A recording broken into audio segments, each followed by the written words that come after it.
नांदेड शहरातील Renukai multi speciality and critical care hospital आणि त्यासोबत असणाऱ्या गौरी किशन मेडिकल येथील आर्थिक गैरव्यवहारामुळे अरुण सकवान यांनी डॉक्टर निलेश बास्टेवार यांचे सगळे आरोप फेटाळले आहेत. त्यांनी बोलताना सांगितलं की रेणुकाई हॉस्पिटलमधील आर्थिक व्यवहारामध्ये निलेश बास्टेवार यांच्याकडूनच फसवणूक झाली आहे. सकवान यांच्या भावाने कुठलाही मंत्रालयीन दबाव आणला नाही आणि तशा पद्धतीनं काही केलं नाही. सर्व काही न्यायालयीन प्रक्रिया चालू आहे. याउलट निलेश बास्टेवार यांच्यावरच लाखो रुपयांची बाकी आहे, शिल्लक आहे अशीही माहिती दिली. त्याचबरोबर सिटी चिट्स फायनान्स आणि श्रीराम फायनान्स यांच्या पैशाबद्दल तसेच सकवान यांचे बँकेतील डिपॉझिट निलेश बास्टेवार यांनी परस्पर मोडल्याबद्दलही सकवान यांनी सांगितलं. 2 दिवसाखाली जे पत्रकार परिषद झालेली आहे त्याच्यात डॉक्टर निलेश बास्टेवार यांनी जे माझ्यावर आरोप घेतलेले आहेत की मी श्रीराम सिटी आणि सिटी चिटचे जे पैसे उचलले त्यांचे बुडवले, तर मी त्यांचे पैसे बुडवले नाहीत. त्यांचे पैसे मी भरलेले आहेत. त्याच्या एनओसी देखील माझ्याकडे आहेत. त्यानंतर त्यांनी मला म्हणतात की पैसे कुठे वापरले, तर मी पैसे ते मेडिकलमध्ये वापरले आणि तुमच्याकडून जे माझे येणे पैसे होते योजनेअंतर्गत जे पैसे येणं होते ते तुम्ही वेळोवेळी दिले नाही. माझ्याकडून जे रोख स्वरूपात पैसे घेतलेले आहेत गाडीच्या हप्त्यासाठी, तुमच्या बांधकामासाठी, पार्सलसाठी आणि इतर वैयक्तिक कारणासाठी ते तुम्ही वेळोवेळी न दिल्यामुळे एजन्सीचे पेमेंट थकीत राहिले. त्यामुळे मला ते घ्यावे लागले आणि त्याचे हप्ते मी तिथूनच भरले का तर मी ते पैसे मेडिकलमध्ये वापरले होते. त्यानंतर त्यांचा आरोप होता की एजन्सीला जे पत्रव्यवहार आहे त्यांना एजन्सीने पत्रव्यवहार केले, तर त्या काळात जवळपास मी 16-17 एजन्सीचे पेमेंट देणे बाकी होते. पण त्यापैकी त्यांना 2च एजन्सीने का पत्र दिले, त्या दुसऱ्या एजन्सीने का पत्र दिले नाहीत याचे कारण असे की त्याच्या पहिले त्यांना कमेंट केली होती. त्यांच्या याच्यावर त्यांनी त्यांच्याकडून पत्र घेतले आणि मला त्या पत्राच्या आधारे 6 तारखेला आणि 22 तारखेला पत्र दिले की तुम्ही 31 तारखेला मेडिकल खाली करा. पण माझा कोणताही व्यवहार पूर्ण झाला नव्हता. माझे पैसे पूर्ण आल्याशिवाय मी मेडिकल खाली करत नाही, त्याच्यामुळे मी ते मेडिकल खाली करेल नाही. त्यानंतर ते म्हणतात की त्यांच्या कॅबिनमध्ये जाऊन मी त्यांना जीवे मारण्याची धमकी दिली आणि त्याबद्दल त्यांनी शिवाजीनगर पोलीस स्टेशन आणि SP ऑफिस येथे तक्रार दाखल केली. पण मी त्यांना सांगू इच्छितो की ही तक्रार त्यांनी कोणत्या दिवशी केली आणि हे तक्रार मी जेव्हा गुन्हा दाखल केला त्याच्यानंतर केली का पहिले केली, आणि जर दिलेली असेल धमकी तर ते स्वतः म्हणतात 6 ते 8:30च्या दरम्यान मी माझ्या ओपीडीत पेशंट चेक करत होतो, मग त्याचे फुटेज का त्यांनी दिले नाही. त्यानंतर म्हणतात की डॉक्टर प्रशांत मिरगेवाड यांना 2 कोटीची आमच्या भावांनी मागणी केली, तर डॉक्टर प्रशांत मिरगेवाड यांनी सांगावे आमच्या भावाने 2 कोटीची मागणी कुठं केली, केव्हा केली आणि त्यांच्याकडे त्याबद्दल काय पुरावे आहेत आणि त्याबद्दल त्यांनी तक्रार का दाखल केली नाही. त्यानंतर त्यांनी म्हणतात की 5 मार्चला जे भाडे करारनामा झाला त्याच्याबद्दल मी बोलतो की ते भाडे करारनामा त्यांच्या वडिलांसोबत झाला, ते निलेश बास्टेवार यांना माहीत नसेल, त्यांनी त्याची खात्री करून घ्यावी. त्यानंतर जे प्रशांत मिरगेवाड आहेत त्यांनी माझ्या मेडिकलच्या ह्याच्यामध्ये जो साक्षीदार आहे त्याला 3 तारखेला फोन लावून धमकी दिली. त्यामध्ये एक सरकारी वकील ह्यांना सुद्धा त्याच्यात बोलायला लावले व साक्षीदारावर दबाव आणले. त्या संदर्भात मी SP ऑफिस आणि पोलीस स्टेशन येथे ऑडिओ क्लिप देऊन सुद्धा तक्रार दाखल केली. ते असताना सुद्धा त्यांनी त्याच्यात जबाब घेतला नाही.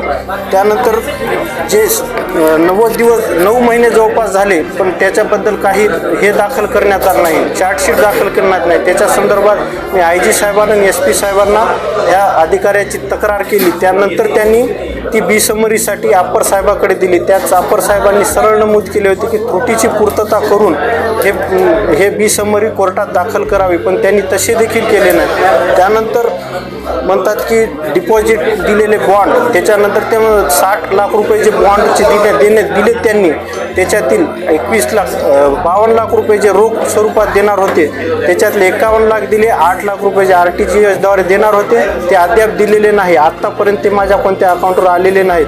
त्याच दिवशी त्यांच्याच कॅबिनमध्ये कॅमेऱ्याच्या ह्याच्यामध्ये दुसरे 2 बॉन्ड झाले होते. त्या एका बॉन्डमध्ये असे होते की डॉक्टर प्रशांत मिरगेवाड यांनी एजन्सीचे जे मेडिकलमध्ये पार्टनर होते त्यांना जे एजन्सीचे पेमेंट देणे होते त्याच्यातील काही रक्कम त्यांनी द्यावी, त्यांनी दिली नाही तर त्याची जबाबदारी डॉक्टर निलेश बाष्टेवाड यांनी घेतली.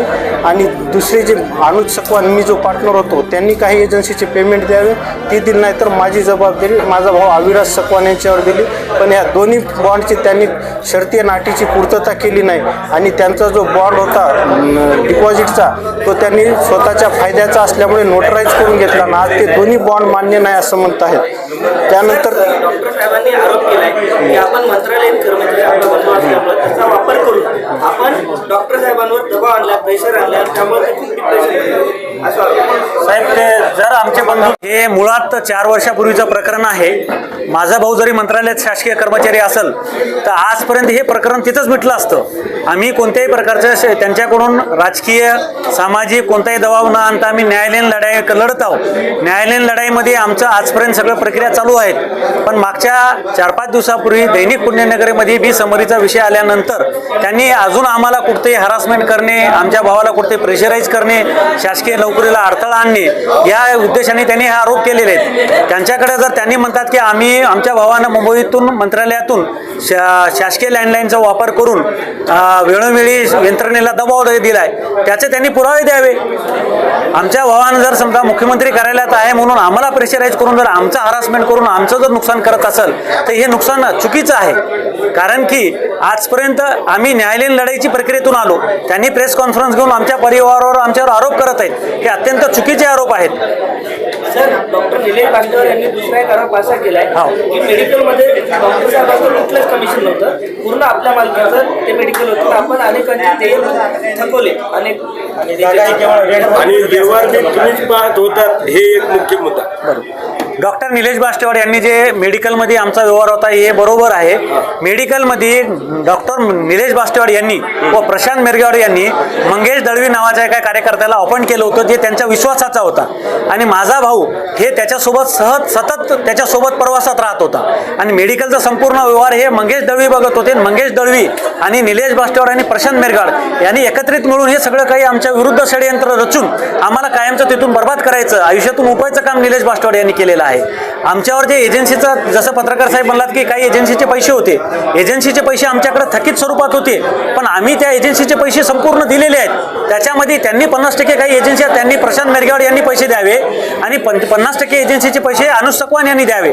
या संदर्भात करारनामा त्या बाउंडवर झालेला आहे. त्या दिवशी तुम्हाला प्रेस कॉन्फरन्समध्ये त्यांनी जे बाउंड दाखवला त्याच बाउंडसोबत आमचे 2 दुसरे बाउंड झाले होते. पण त्यांनी काय केले की निलेश बाष्टेवाड यांनी जे जबाबदारी घेतली होती ते जबाबदारीचे एजन्सीचे पैसे दिलेले नाहीत आणि आमच्याकडे ज्या एजन्सीचे त्यांनी पैसे लावले होते ते एजन्सीचे पैसे आम्ही कायमचे दिलेले आहेत.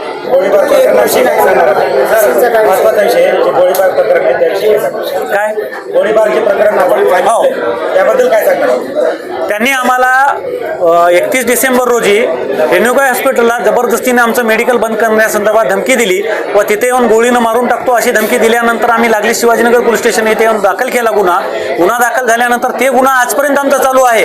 त्याच्यामध्ये याने आर्थिक व्यवहाराचे व राजकीय काही संबंध वापरले असतील त्यांचे, ते संबंध वापरून त्यांनी एकीने बिसमोरी करून घेतलं आणि त्या शासन आम्ही हे न्यायालयीन प्रविष्ट असताना त्यांनी एकीने तशा प्रक्रिया चालू आहेत त्यांच्या.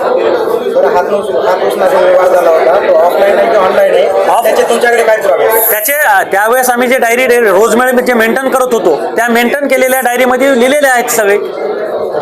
आणि काही आम्ही त्याला काही ऑनलाईन बी व्यवहार आहेत, नाहीत असे नाही, काही ऑनलाईन आहेत काही ऑफलाईन आहेत ना.